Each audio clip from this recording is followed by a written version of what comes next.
DV case में फंसे हुए हैं, अब क्या करें? पूरी लीगल प्रोसेस मैं आपको बताऊंगा। मैं एडवोकेट अजय गिरी अपने गिरिल ऑफिस पर आपका स्वागत करता हूं। अगर आपके ऊपर भी डीवी केस हो रखा है और आपको भी डीवी केस में फंसाया गया है, तो डीवी केस में कैसे बच सकते हैं, रिटर्न स्टेटमेंट कब देनी है, आपने जितने लोगों का नाम दे रखा है उन लोगों का नाम कैसे निकालें, वाइफ आपके ऊपर क्या क्या एलिगेशन लगा सकती है, वाइफ के क्या क्या राइट्स बनते हैं, तो इस वीडियो में आप बने रहें। और अगर मेरी वीडियो अगर आपको अच्छी लगे तो सब्सक्राइब करके जरूर जाएं। चलिए शुरू करते हैं।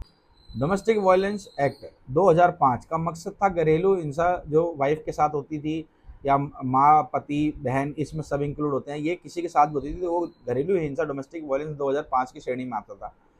ये महिलाओं को सुरक्षा प्रदान करती थी, पर आज की डेट में लोग इसका मिसयूज करने लग गए हैं। लेडीज से झूठे एफआईआर करा, झूठे डीवी एक्ट लगाने लग गई हैं सिर्फ हरासमेंट करने के लिए पतियों का।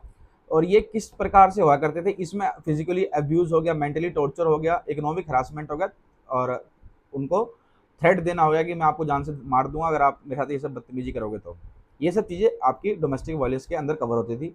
इन सब चीज़ों का जो हमें मिला करता था ये लेडीज़ों को मिला करता था। लेडीज़ अब आज की डेट में इसका गलत फ़ायदा उठा रहे हैं। अब अगर आपके ऊपर डीवी एक्ट कर दिया है वाइफ ने और आपका परिवार उसके अंदर सबका नाम दे दिया है, तो उस टाइम पे आप अपना कैसा बचाव करें? सबसे पहले आपको एक कोर्ट के थ्रू से नोटिस दिया जाएगा जिसके अंदर 30 दिन का टाइम पीरियड दिया जाएगा आपको कि 30 दिन के अंदर आप उसके अंदर अपनी रिटन स्टेटमेंट, जो उसका जवाब जिसे हम कहते हैं रिप्लाई भी कहते हैं उसको, वो कोर्ट के अंदर देना होता है। वो आप कोर्ट के अंदर कैसे देंगे? सबसे पहले एक आपको एक अच्छा एक एडवोकेट करना है। उसके बाद दूसरा, आपको जो भी आपके ऊपर एलिगेशन लगाए गए हैं वो सारी चीज़ें अपने एडवोकेट को बतानी है, पॉइंट वाइज कि सारी चीज़ें झूठ है। वो सारी चीज़ें आपको अपने रिटन स्टेटमेंट में मेंशन जरूर करनी है। जितनी चीज़ें आपके पास होंगी सारे एविडेंसेस अपने एडवोकेट साहब को दें ताकि वो आपके रिप्लाई के अंदर जरूर उसके अंदर लगाएं, ताकि आपको फ्यूचर में जब ट्रायल आए या गवाही का टाइम आए तो वो आपको बेनिफिट दे। इस टाइम पे वाइफ उस डॉक्यूमेंट के अंदर क्या क्या मांगती है? सबसे पहले वो रेजिडेंशियल राइट मांगती है। दूसरा, खर्चा मांगती है, जिसे हम इंटीरियर मेंटेनेंस के नाम से जाते हैं। तीसरा, वो बच्चे की कस्टडी मांगती है। चौथा, वो मांगती है प्रोटेक्शन ऑर्डर, ताकि आप उसके साथ कोई ऐसा मतलब हादसा ना करें या उसके साथ मारा पीटी ना करें। तो कोर्ट के द्वारा ये सारी चीज़ें पिटीशन के अंदर लगाई जाती हैं। इसके अंदर आप क्या कर सकते हैं अपने आप को बचाव के लिए? जो भी आपके पास सीसीटीवी फुटेज है, आप उस फुटेज को इकट्ठा करके आप एक पेन ड्राइव में लगाइए। 65B का एविडेंस एफिडेविट लगा के आप उसको अटैच कर सकते हैं उसके अंदर। उसके बाद आपको क्या करना है, इसमें एफआईआर नहीं होती है अगर कोर्ट का डीवी एक्ट के अंदर कभी भी डायरेक्ट एफआईआर नहीं होती है।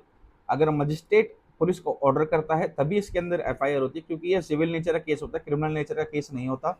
इसके अंदर अब आपको क्या करना है, सबसे पहले अपने सारे जो भी एविडेंसेस हैं, लाइक जो सबूत है आपके पास, जैसे कोई व्हाट्सअप चैट है या सीसीटीवी फुटेज है या कोई पड़ोसी है जो आपकी स्टेटमेंट दे सकता है, तो आप उसको अपने रिटर्न स्टेटमेंट के अंदर उसका नाम और वो जो चीज़ें हैं वो ज़रूर मेंशन करें।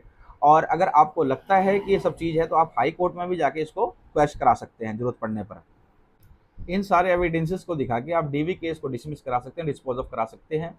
अगर आपको लगता है कि आपका सेटलमेंट होने के चांसेस हैं तो आप मीडिएशन में जाके अपने केस को सेटलमेंट भी करा सकते हैं, समझौता कर सकते हैं, राजीनामा कर सकते हैं। अगर मेरी वीडियो आपको अच्छी लगी हो और मेरी जानकारी अगर आपको अच्छी लगी हो तो मेरे यूट्यूब चैनल को सब्सक्राइब करके जाएँ। मैं एडवोकेट अजय गिरी, मिलते हैं नेक्स्ट वीडियो में।